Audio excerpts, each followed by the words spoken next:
Hi, it's Gary Stocker with College Viability. This week, our top-bottom report is going to Texas and Oklahoma. And this week, I think, for the first time, we're going to look at private religious colleges in both Texas and Oklahoma.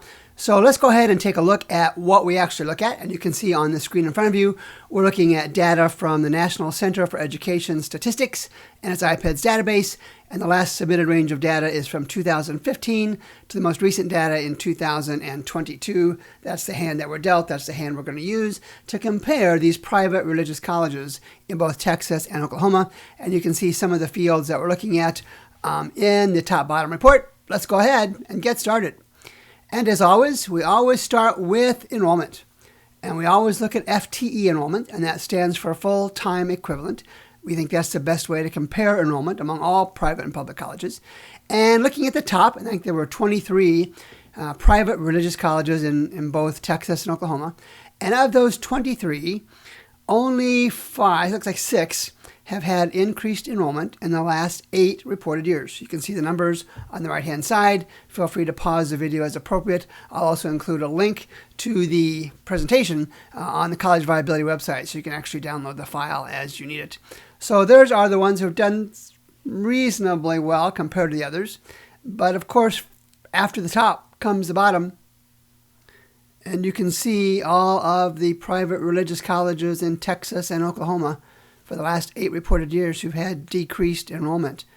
And let's just go down here. Southwestern Adventist University, I think that's in Texas. Yeah, it's got to be in Texas. And they're down 40 students. Now, keep in mind, that's over 8 years. Let's assume they collect $20,000 per student. That's probably high. But 40 students times $20,000 is $800,000. That's reasonably serious money that has been lost over the last 8 reported years.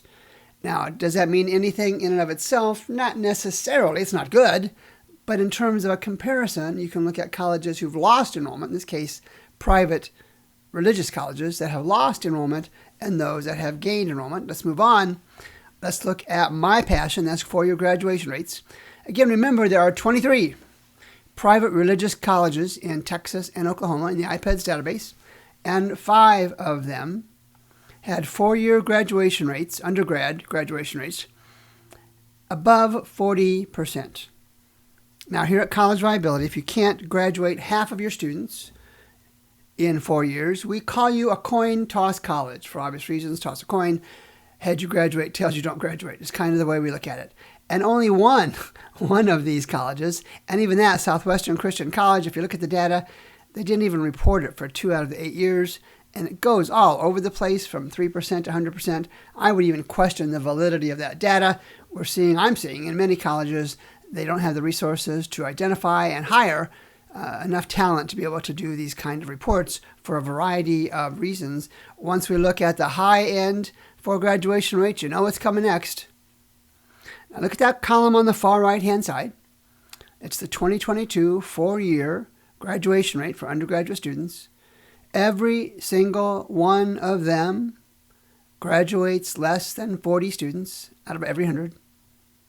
So for every 100 students that attend East Texas Baptist University, 4 years after they started, only 36 of them graduate. Now again, we coin our own phrases here, and I make the case that if you can't even graduate 40 out of every 100 or 4 out of every 10 students, you're not really a college.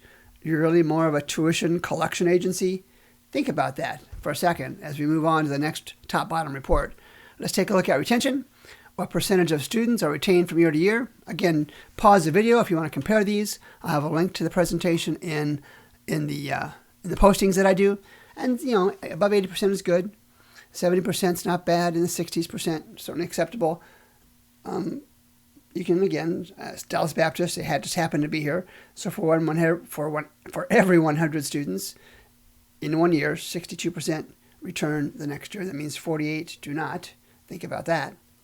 And on the low end, again, the comparison is what matters. You can say at Arlington Baptist, they return only 33 out of every 100.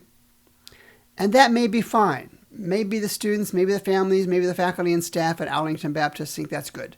And that's fine. The purpose of the College Viability App, and you can see I use the 2024 Private College Viability App, and this is the one for executive analysis. I have one for faculty and staff, and a smaller version for students and their families as well. Do the comparisons. You've heard about the FAFSA before, where you share your financial information with colleges. The College Viability App is kind of the reverse FAFSA, if you will. You have shared your financial information with colleges. Now colleges, and they submit all this data that you're looking at to that National Center for Education Statistics. You now have a chance to look at the financial health and compare the financial health and viability of colleges you are considering. In this case, it is the private religious colleges in Texas and in Oklahoma. And I did something a little different here. This is the endowment value, but it's the endowment value per student. Kind of gives you a better comparison. So again, we have the top, and there are a handful that have more than $50,000 per student. So their endowments are much more substantial than that. I do have access to the actual endowment value. I just didn't post that here. I think the per student one is better for comparisons. And of course, after we look at the top, we look at the bottom. And again, do your comparisons. Here's the top. There's one college that has $122,000 in endowment per student. Here's one that has $24,000. Draw your own conclusions, but this is a way to compare the financial health and viability of these colleges. And finally, let's take a look kind of at a business function, if you will. This is the tuition and fee revenue collected by these colleges. And you can see I highlighted the 8-year change. So again, from 2015 to 2022, Abilene Christian University has been able to grow its tuition and fee revenue $18 million and change, right? Over 8 years. That's not bad. It's not great, but it's not bad. And you can see some others who have had positive growth in their tuition and fees. That means either they're charging more per student or they have more students. It can go either way. But of course, let's then look at those not doing so well. And again, we'll do on top, Wayland Baptist University in Texas is down $14 million and a small amount of change over the last 8 reported years, down 35%. Maybe it's good.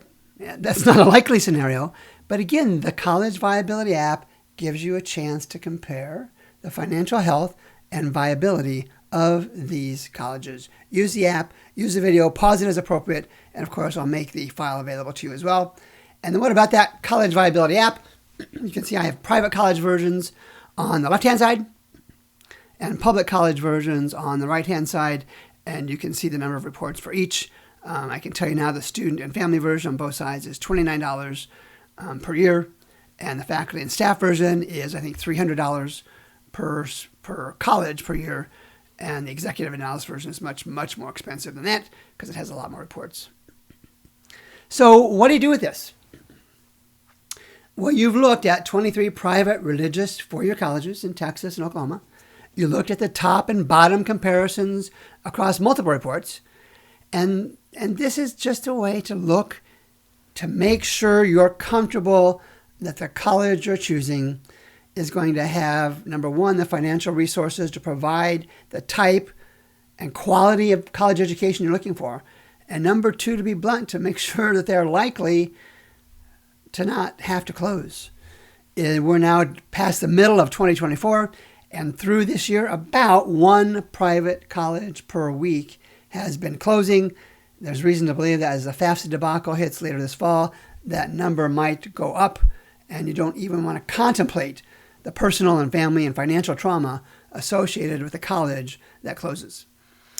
So the College Viability Reports, this is the top-bottom report for Sunday, June 21st. My name is Gary Stalker with College Viability. Always pleased that you're taking time to look at the reports and the data that we provide you. We'll do this again next Sunday.